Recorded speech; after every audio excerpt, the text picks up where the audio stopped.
Hey guys, welcome to another episode of Moods, Minds, and Manifestations podcast, featuring real people, real experiences, and real talk. And I'm your host, Moca. So let's get into it.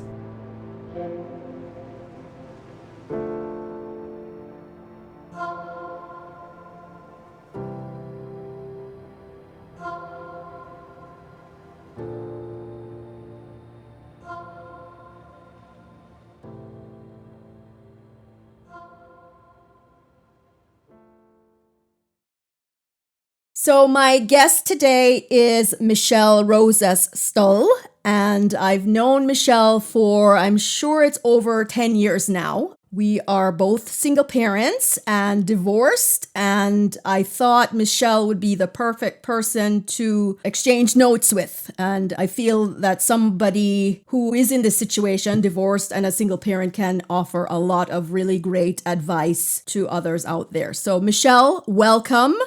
Thank you. Thank you so much. It is so great to be on here with you. And yeah, it's amazing how much time flies, but we've definitely known each other for over 10 years. So. Yeah. And I know you're super busy, so I'm just appreciative of you taking the time out of your day to sign in here.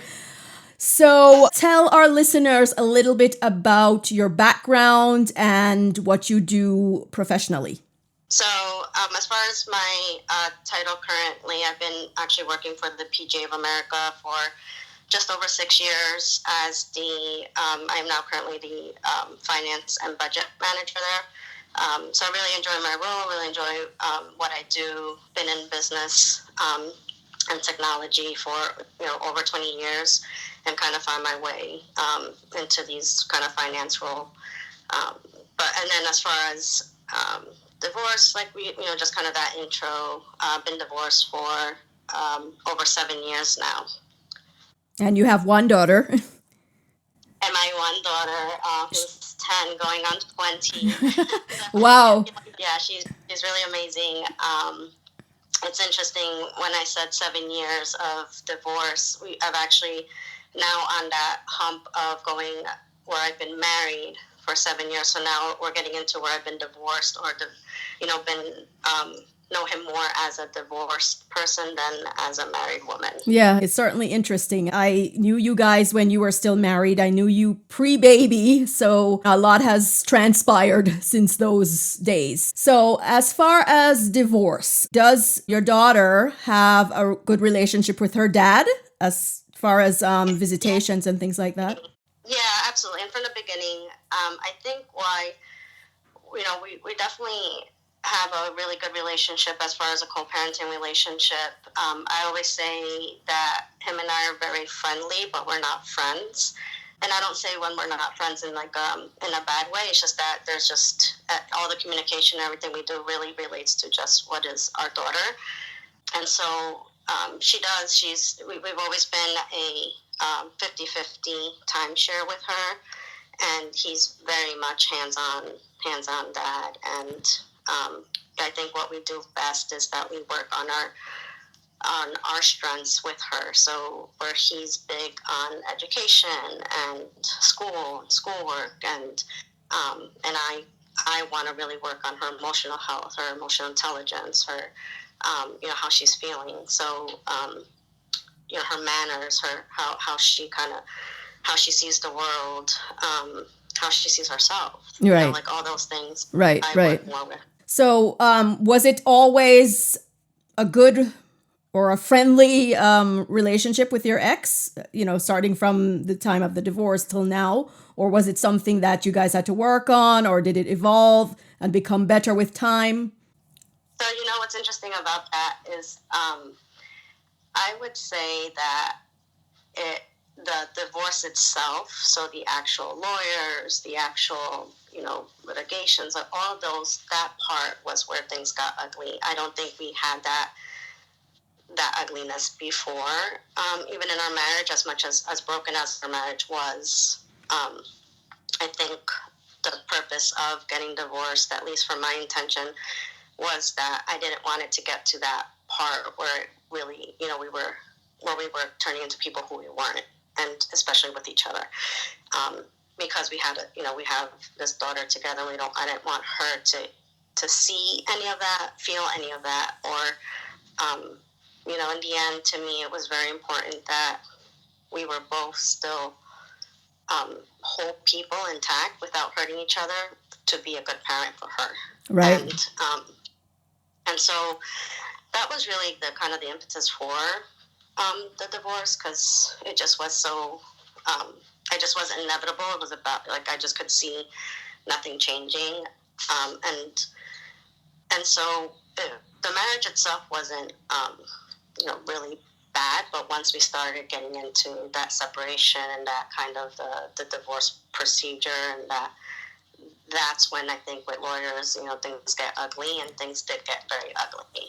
And but I feel like it almost feels like as soon as mediation happened, we kind of looked at each other and we kind of smiled, and he made a joke, and all of a sudden it was just like done. And it very much felt like at us as people, we still were caring, loving, kind people, but legalities and lawyers will do that to you, type of thing. Well, I can certainly attest to things getting kind of toxic almost when the lawyers got involved. For example, my ex was the one that filed the paperwork. We mutually agreed it was time. The easy part was just us separating our belongings. That, like, we sat together and just said, I want this, I want that. But then the minute lawyers got involved, and then unfortunately for him, he got these lawyers that were just really toxic people, and they took every opportunity to sort of pit us against each other. And unfortunately, he sort of fell into that mindset. And at the end of it, I was kind of devastated with not just, this family that we had built, and we had been together for 4 or 5 years, pre-kids, been married, and for whatever reason, it just didn't work. But then it just became really toxic. And at the end of it, I was completely broke, because every day or every other day, there was something court related or lawyer related. And even at one point, I didn't have a lawyer, but then it was as if his lawyers were attacking me, very, very abusive sort of. And I had to get another lawyer, because my lawyer, she just wasn't very helpful.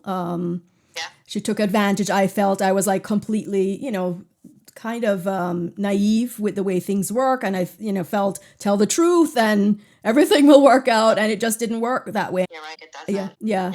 There was nothing in my ex's mindset or the lawyer's mindset that said, do it for the kids, focus on the kids, do what's best for the kids. It was just almost like he was against me and them, So at the end of it, I was, just broke and I had to start over. And, but, fast forward to, I think it's 14 years now, the kids are thriving. I mean, they have their own issues, as with any, teenager, young adult.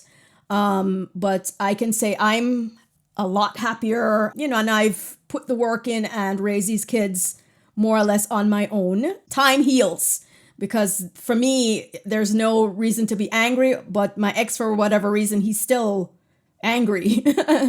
And, but you can't control how people feel internally. That's something he has to work on himself. And unfortunately, he does not have a good relationship with his daughters, but that's something that I tried my best to facilitate. Like when there were visitations, I often went along only because the kids sort of refused to go if I wasn't there. So I had to put my feelings aside and having to deal with him. And, it worked out, but for whatever reason, he always found some way to make things contentious unnecessarily. There was no reason for it. But anyway, so would you say you have a decent or a good relationship with his parents and extended family, or is it, toxic towards you, or how does that work? No, not at all, actually. My ex-in-laws, I remember even when we kind of broke the news to them, they cried. They wanted to know, like, why. Like, they thought we were doing it too soon. And always super respectful, just, said to me, you can always, always welcome with them. I don't think we maintained it, but I felt it. So I didn't, maintain a relationship with them, but I could feel like there was no animosity. And that's good. Yeah, that's good. Mm-hmm. I'm sure your daughter, through her dad, she has contact with his parents and extended family. Yeah, and even with my family too. My family's very open with him, and he can visit with my family, or if he needs to, it's very. We've done a lot of co-parenting, and you mentioned something before where it's like the having to put your feelings aside, and I think that was what I understood right away, that it really wasn't about me anymore and about my feelings. So regardless of anything I felt, it always had to be what's best for our daughter. And as tough as that is, and as it's almost repressive, like it's almost like invalidating a little bit, because you're invalidating yourself and your feelings. Exactly. So it's tough, right? Because you go through that, and there's a little bit of things that you have to kind of work on and work through with that. But in the end, I will say the reward is that our daughter would never know how things were, and will just know that we're just two parents who love her tremendously, but just didn't work out together. Mediation is always good, because then it's like a neutral person overseeing things. But how would you say the legal system worked for or against you? It was definitely not for me. And we want to get into a little bit more even on that. I really do believe it's who has the money and who has the connections, and he did. And he used it, and he sought out a Palm Beach lawyer, right? Like, he went and paid big bucks, whether it was to protect the money or to get the better deal, whatever it was. It definitely worked out that way. Divorce, as far as the legalities, I would say that was, if not the hardest thing, one of the hardest things I've ever been through. But there is a mental fortitude that you have to have there. And I don't think that I had at that time. I don't think that I understood what I was getting into. No, none of us do. Yeah, and he knew me during that time. I had a lot of support systems. I had a lot of people to lean on. That's tremendous. That's tremendous, because I didn't have that. And it was just him and his friends sort of against me. I remember going to court, for the divorce, and I was by myself. I had one relative who I was close to at the time, and she was home watching the children. So I went to court by myself. But there's definitely something to be said about a good support system, whether it's family and or friends. And it doesn't have to be just a person in one way. You can really kind of lean on different people for different things. And the thing that I think got me through it all in one piece, because it really does, dishevel you, was having many people around me, talking to people. And I look back and I am proud of the fact that I handled the whole thing with grace and with kindness. And at no point did I think I easily could have, really kind of lost it. We do get attacked, especially in the legal system, where, money talks, and, and we'll say that there's also the layer of, he's a white man, I'm a brown woman. Like, we'll add that layer to it all. Oh boy, yes, absolutely. Yeah. That never occurred to me until the things that happened with my divorce. The judge, we had two different judges. The first one was, very neutral, very kind, fair. And then for some reason, the second one we got was because of, I guess there was an overload in the system, and, they had to assign our case to somebody else. For whatever reason, the judge that we got, the second one, to me, just based on the verbiage in my divorce papers and the way he handled me and the whole proceedings and me versus how he handled my ex-husband, he had something against women. I don't want to say necessarily it's a color thing, but it's just because I came across after the fact, through therapy and even lawyers and such, I came across other women or divorcees that had gone in front of him, and they said the same thing. They experienced the same treatment. And At one point, I really wanted to do my research to see who this person was, the judge, I should say. And there was a website dedicated at getting him off the bench. So clearly, he had a history of, just doing things not very nicely. And I even was lucky enough. I had my second attorney. At that point, I was more or less broke. So I think he really felt sorry for me and really didn't charge me. And I owe him so much to this day. And he took it on himself to write what's called, I think, a writ of prohibition, because the judge was just seeming very biased, very antagonistic towards me. And again, just the verbiage in my divorce papers, you would think I wronged him. So while we're on the topic of, the paperwork and the judges, my advice, and I'm sure you'll agree with me, my advice is to anybody that's getting divorced or thinking of getting divorced is try to work it out in mediation, try to work it out between you, because once you get into the court system, it's like that has control over your life. And if you have children until they are 18, it's like your life is mandated by the court to a certain degree. We did settle everything in mediation, which I'm definitely grateful for. I do feel that if it were to have gone through further, it really would have gotten really ugly. But I'm really happy. I'm thankful that in mediation we did settle. But similar to you a little bit, I ended up having to get a second lawyer. With the first lawyer, in my mind, I knew things were over, so I almost naively thought things were going to just be like, we could just work this out on our own. Let's go to this one lawyer and we'll pay him and just to get the paperwork straight, and we can just do this on our own. But that's not how it happened. But if you could, that is your best case scenario. Absolutely. But if nothing else, if you're motivated by your finances, you'll save a lot by not, delving too deeply, because at the end of it, like I said, I was completely broke because I was having to respond and I don't have all the legalese and all that. So of course I had to retain a lawyer. And then my own lawyer, she would cancel appointments and then bill me to reschedule it, and if I wasn't trying to stay on top of things, I would have been even deeper in debt. But thankfully, I was able to rebuild and just, do what I needed to do and, be smart with your finances and ask for help if you can get it with family members or friends or whatever if you need it. But it's definitely tough, especially if you have children. So even though you guys have a friendly relationship, what would you say are some of the struggles that you are experiencing now? I imagine you went through some as your daughter was younger, but we're dealing with the here and the now. What's interesting about that is that we actually didn't have many struggles when she was younger, and now that she's getting a little older and situations have changed, now some of those kind of situations that are kind of sensitive, or things that are coming up, or things we have to decide on. So just the nature of who he is and how our marriage and divorce was, finances was always a struggle.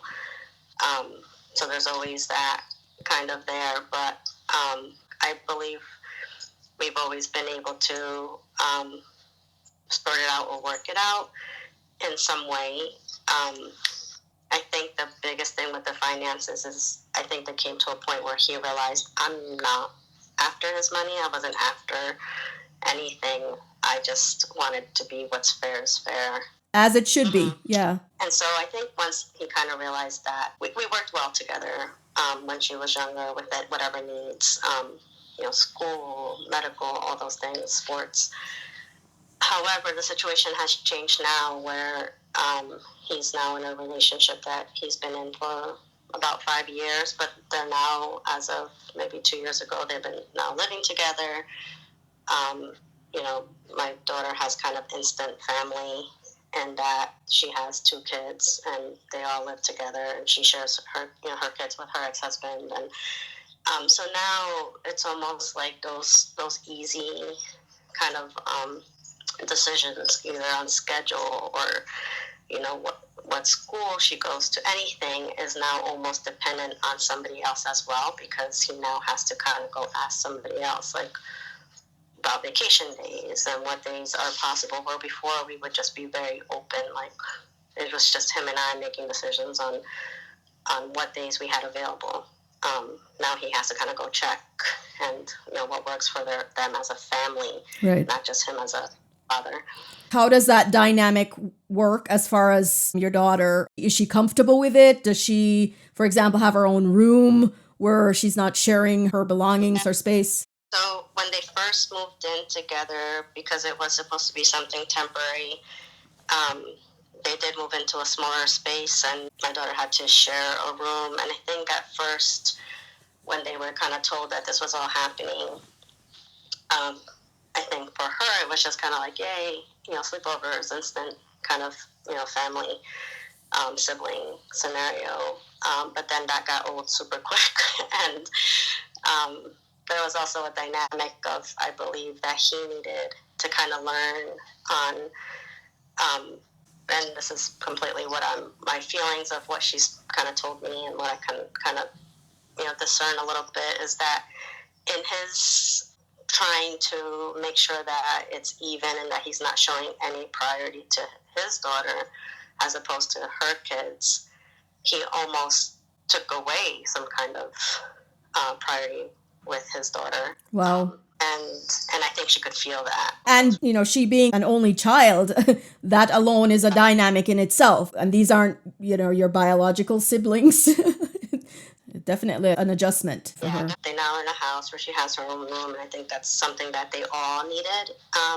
From what I could understand, that they were all feeling the pressure of kind of blending that family just kind of all of a sudden, and then in such a small space. So the struggles that I have to kind of deal with is just that, like, where before I could just be like, oh, I plan to take a vacation this date, are you having her or not? And now he kind of has to say, oh, we're doing this as a family, or, there's... It's more restrictive, but on your end, to make the transition or the situation a little bit more comfortable for her, you kind of have to just, even if there's things that you don't agree with, state your case to him, but also help her to adjust to it, even if you don't think it's a perfect situation for her or the best situation. Right, like I explained to her that she now has to learn to share, and she has, this is the kind of situation. The one thing I will say that I worked with her a lot on during that time, because she did go through it. You could see, like, change in behavior. She was definitely frustrated. They didn't know how to really express and show her emotions. And so the one thing I really worked on her was learning to advocate for herself. So if she felt that something was unfair, really see what was unfair about it, and what could she do, or what could she bring up to say what was she asking for to mitigate for those things that she felt was unfair, and how to articulate that to her dad. And so Right. it went from it being this, like, poor me unfairness, that's happening to her, to here's a problem, how do we solve it, and how do I, for her to learn. And I think also knowing her dad, obviously being married to him and knowing how he operates a little bit, knowing that, just coming at him with just tantrum or emotion is not going to work, that she needed to kind of come at him with logistics and facts. And use her words. So right. I worked really hard with her on that. Like, what is it that you're feeling exactly? Not just mad and sad, but are you frustrated? And why are you frustrated? And how could that be different? Could you ask for more lighting on your side of the room, as opposed to complain that you got the darker side of the room? Like that kind of thing. Like, right. What can we put a positive spin on it. Mm-hmm. Right. My other question to you is, do you have any sort of relationship or connection with your ex's? Is it his girlfriend, or did they marry? Yeah, so his girlfriend. They didn't marry. We don't have a bad relationship or anything, but we don't have a relationship. But it's not that it's not that we couldn't. So birthday parties. You're civil to each other, polite, civil. Very polite, very civil, and not just because, not because we have to, but I think that's just because honestly, I do believe that's just who we are. As people, yes. I don't think we're trying to be. I think we just are. But that being said, we also don't have a relationship where we're, texting each other or calling each other. But I do feel in my heart that if something were to happen and I needed to, I absolutely could. That's good. So, as far as single parenting, so you in your daily life with your daughter and work and your career and all of that, what would you say are some challenges as a single parent besides your ex and all of that, the co-parenting part of it? What are some of the challenges that you feel you faced and or are facing now? What's really tough, I think, as far as raising children as a single parent is especially the joint custody part where, it's very much 50-50. So I'll have her, and there's certain, aspects and things that I want her to learn. Like when she was younger, one of the big things I wanted to make sure is whatever child I had, I wanted them to be able to speak Spanish, right, and communicate in Spanish, and because you're from Peru originally. I was born in New Jersey. My parents are from Peru, but I was raised very traditionally. Okay. Learned Spanish, know it at home. It was very important to me to maintain that culture, to maintain those traditions, and it still is. But I'm finding it difficult because she's not here all the time. So there are lots of teachings or mannerisms or ways that I would have wanted to kind of raise a child in that she forgets. And I've seen her change through the years. One, from being just with her dad and not with me, to just recently, like I said, just in the last couple of years, seeing almost a real big change in her mannerisms because she's also taking on another parenting style. Right. So not just her dad's, but her dad and his girlfriend and how they do things. They talk and how they operate and words that come out of her mouth, just kind of like where I'm like, this isn't you. This isn't how you and I talk. It's just different. And so now I'm contending with so much more. I'm trying to make sure that those values and those traditions that I would want to raise my child with. It's harder. It's harder to keep. Definitely harder with the 50-50, or even if it were 60-40, as it was in my case. But then at one point it became 100% me because just the dynamic of how things evolved with that. But nevertheless, I was always reaching out to him because he wasn't a willing parent to a large degree. So at some point I felt like I was almost forcing him to be their parent. But it was important for me to make sure they knew who he was, even if the relationship wasn't as great as I would have liked it to be. It was important for me to have them interact with him, know who he was, so, they won't have daddy issues later in life. I mean, I think it's possible that they'll have that anyway, just because of him not wanting that bond with them and not doing normal stuff the way, quote unquote, normal parents would behave. But I did it as long as I could, and hoping it's enough that they won't feel that they're necessarily missing anything major.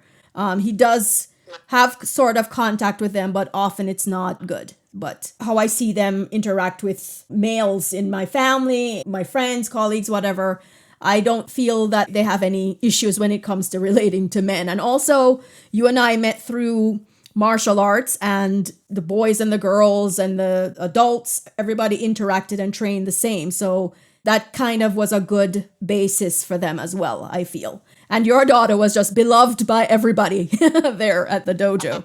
Yes, so it always felt like a village was helping with her. So it takes a village. I know that's like a sentiment that, or maybe even cliche to say, or maybe people don't agree with, but for me, very much so, it really does take a village, regardless of the situation. If we go back to the question on struggles, the other one is just what was hard for me was to feel like I'm defining myself as a single mom or as a divorced mom. And it took me a little bit to get through that, to where I would actually meet somebody and lead off with, I'm divorced, like as in that's identifying me. And, right.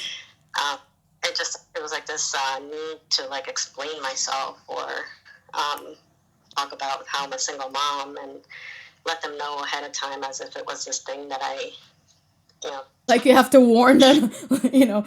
yeah, there was something there that I had to really work through in therapy.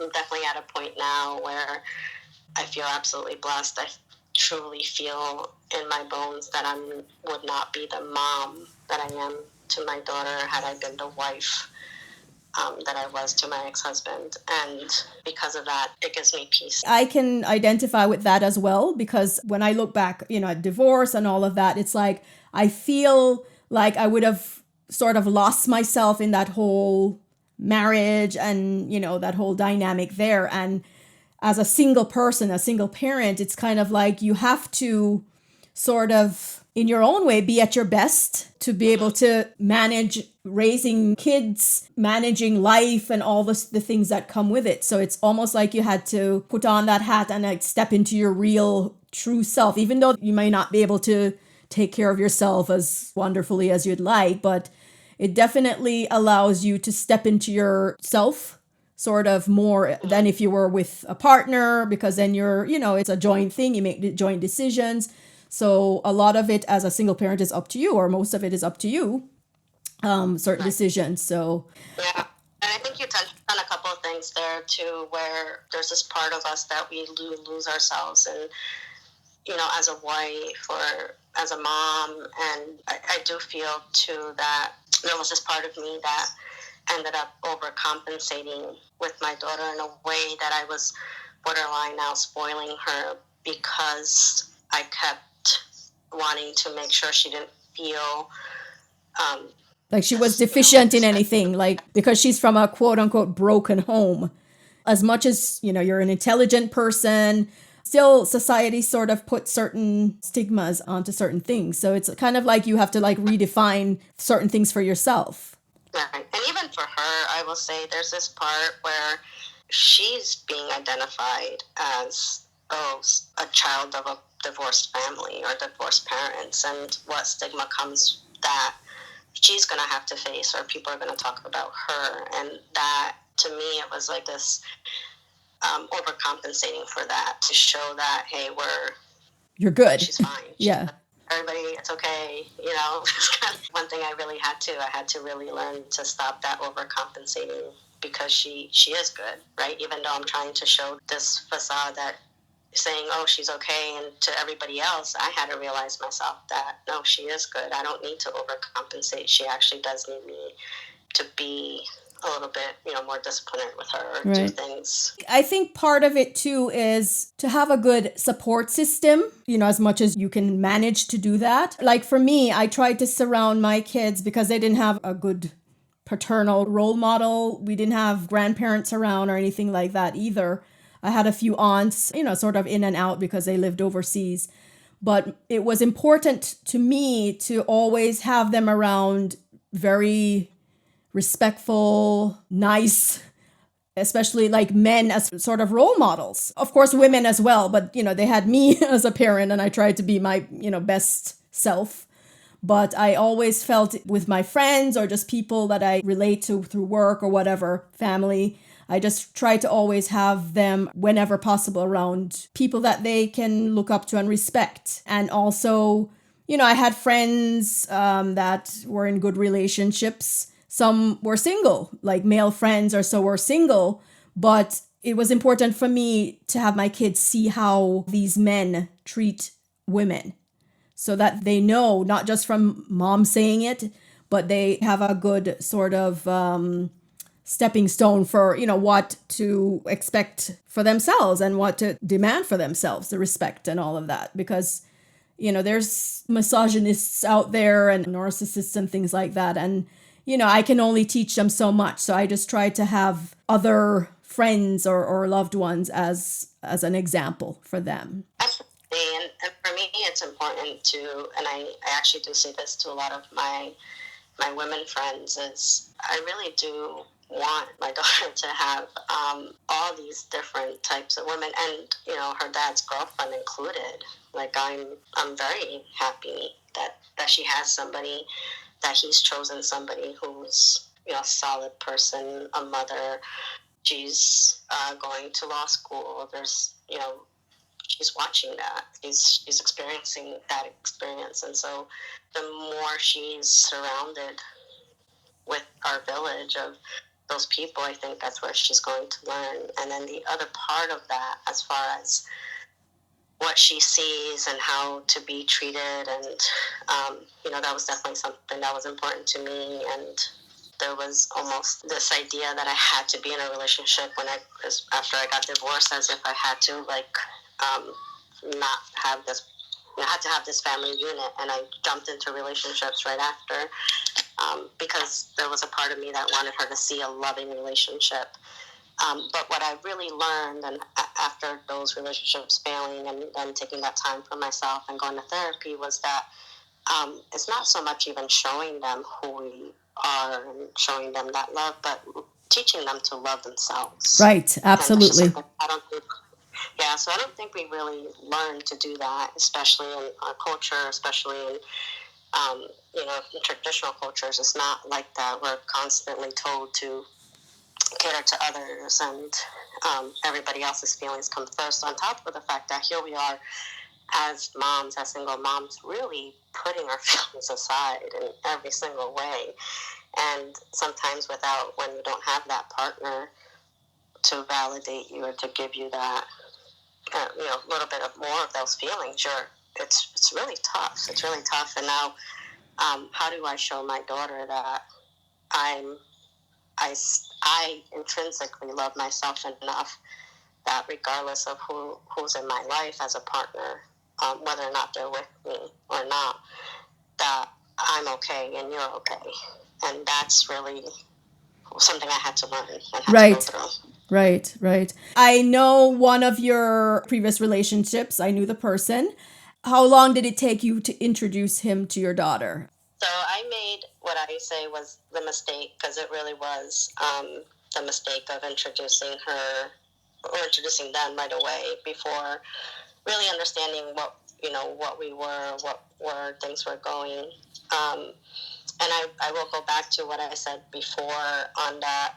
To me, based on how I was raised and cultural traditions and everything I kind of understood as what needed to be a family, that it was, in a way, looking back after therapy, realizing that I think I was just filling a void. I was putting somebody in a spot to show that this is a family, and show my daughter that that's a family, and that this is how it is, and this is a loving family. And so he was definitely a great guy, super, super nice. Nothing bad I could ever say, but it just was all. It wasn't the time, and it wasn't. I didn't go through the process of therapy to understand what happened in divorce. I jumped into something else, to now realizing that I was just, like I said, filling that void. That's been something I always wondered how that would be like for me. And thankfully, my girls are older now. One is 19 going on 20, and the other one will be 18. But all the years raising them, in the back of my mind, I always felt that my primary goal is to be a parent. And I always had the thought that ideally I would want to meet somebody after my kids are out of the house, because I just felt if I want a relationship, I want to give that my all.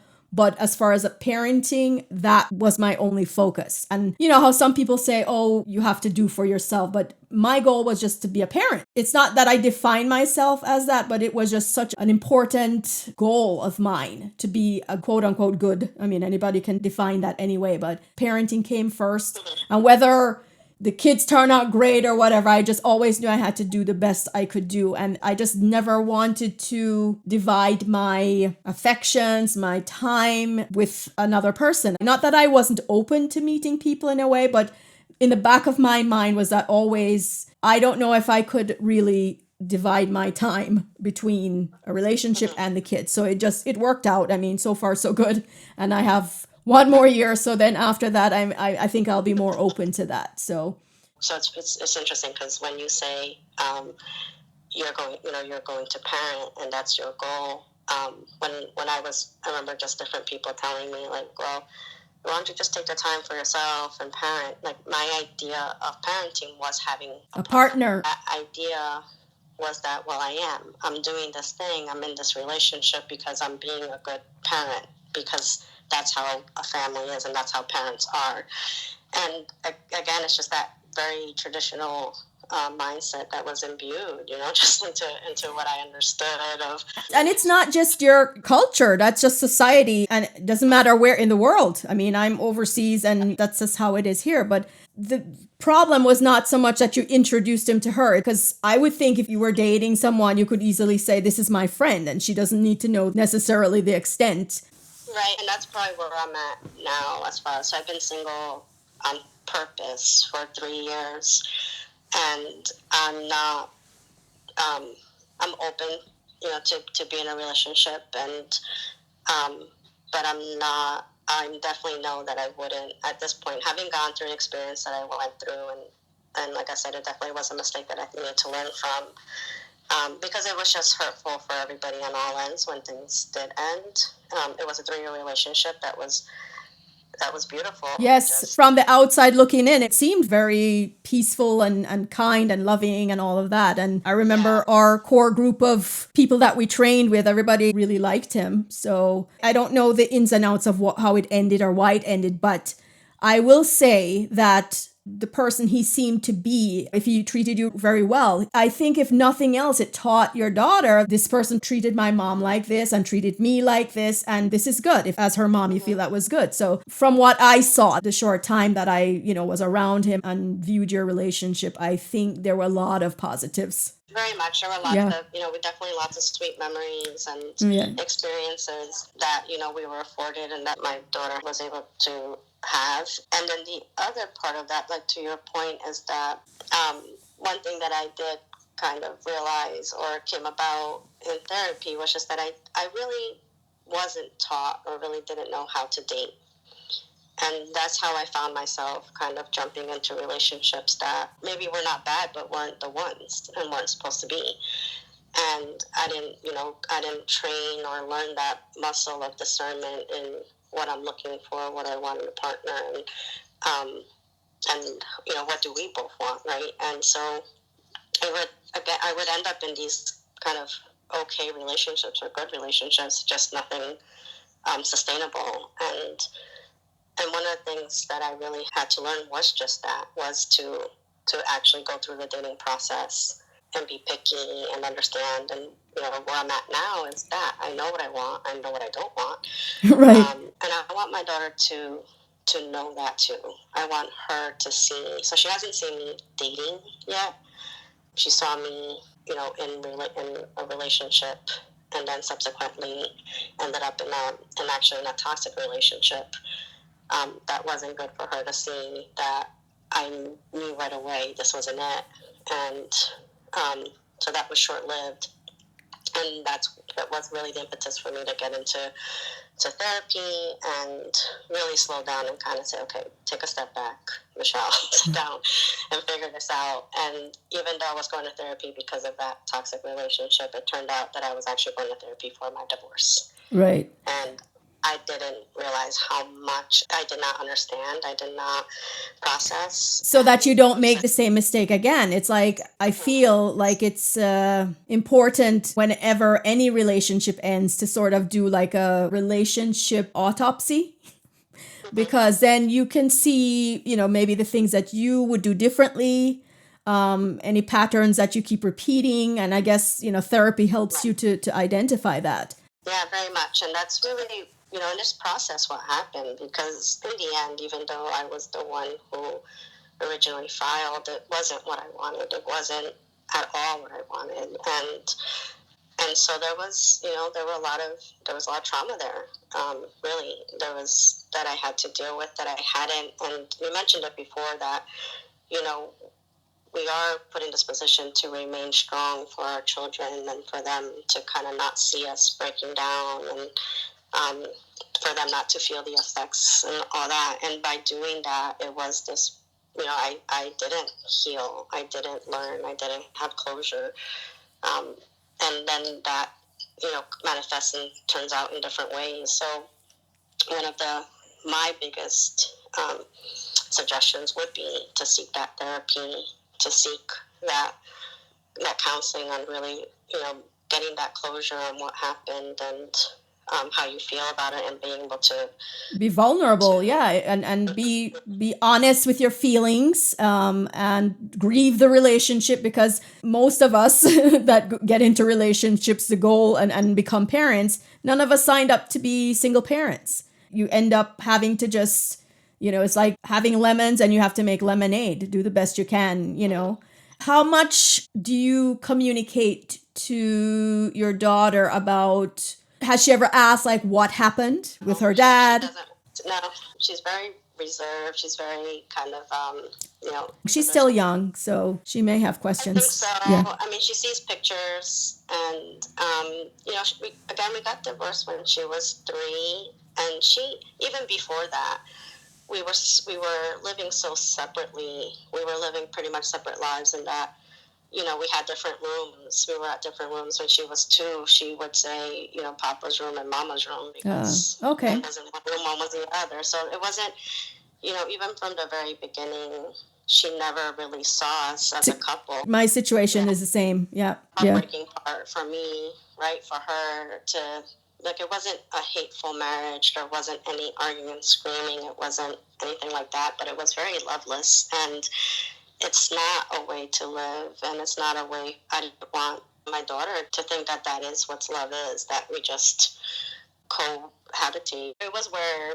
he'd come home from work and he'd say hi to the dog before I get a hello, and it's just not the way it should be. Absolutely not the way it should be. And in my situation, we were married for about 4 years by the time the first child came along, and everything seemed fine. I sometimes look back and I don't ever recall ever seeing any red flags, because he did say he wanted kids, and I always felt that he did. But for some reason, after the kids came along, at one point he walked in the house one day when the second child was a month old and said, "Oh, I hate this family." And I didn't necessarily take him seriously, because I think I was sleep deprived at that time, but things just sort of snowballed out of control. And in my mind, the way things happened, devolved, it was just meant to happen like that, because it just went from one moment we're married and a family, and then the next moment we are like looking at divorce. And to me, it just seemed as if he became resentful of the children, like his lifestyle. And it's not that we led such a crazy or exciting lifestyle. We were just doing our thing, like everybody else. And from what I see, and even now, the way things are with him, it's like he resented having to shift his life from just being married to a parent, and everything that was involved in that. I mean, he did it for the first few years, but then I guess he couldn't maintain that afterwards, and then things just fell apart. But as a first-time parent, you don't know unless you do it. It doesn't come with a manual, and you can't take them back to the store. So, as you said, with therapy, that's important. I didn't do therapy for myself, which I probably should have, but I did seek out a child psychologist, and we went as often as we could, because I felt it was important for the kids to understand how their life was going to be, and just wanted to make sure that they were fine. So we went for a while, and at some point we got the dad to go there, but he just was not there for them. It was just him about his feelings and his girlfriend, and it was just everything else but focusing on what was best for the kids. But definitely, as advice for anybody that's going through a divorce, or if you've been divorced, definitely get therapy if you're able to, and just make sure that your mind and your body and your soul is balanced after whatever traumas you might have gone through. It is a trauma, right? Like, there is, regardless of how it ended, what happened. Like I said, there wasn't anything tumultuous in my marriage. The divorce was brutal, but there wasn't. So I don't think that I realized like I needed it. But then, like I said, it was a lot. It was grueling. It was a lot of mental agony. Did someone suggest that you go, or you just said, "Oh, I'm just going to go to therapy"? I felt at the time. So after, so now, divorced and jumped into a relationship, like I said, that wasn't anything bad, but just wasn't sustainable, wasn't the right timing. And then after that, even though I said and I wasn't going to get into anything, I ended up in this toxic relationship that I will say, what now I know happened was I was just very vulnerable. I was just had gone through these two relationships, my marriage and that other relationship, that I felt like the people were not choosing me, that I didn't have somebody who said, hey, like, regardless of whatever our situation is, we're going to stick this out, and wouldn't, quote unquote, fight for me. And so here comes this person who right away was saying, I want you, I want this, I want you, your daughter, I want us to be a family. And even though I was like, wait, this doesn't make sense, this is too soon, but you're saying all the right things Right. to hear right now. Right. And so it was an easy thing for me To fall into. You fell into it. fall into, absolutely. Yeah. Yeah, absolutely. And when I say I believed it, like hook, line, and sinker, all of it.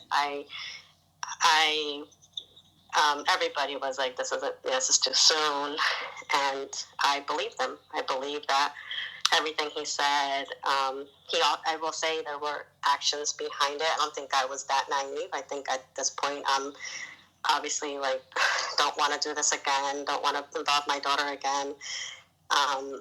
So I'm being cautious, but he said and did all the right things, and smooth talker, narcissistic, just knew what he wanted, had an agenda.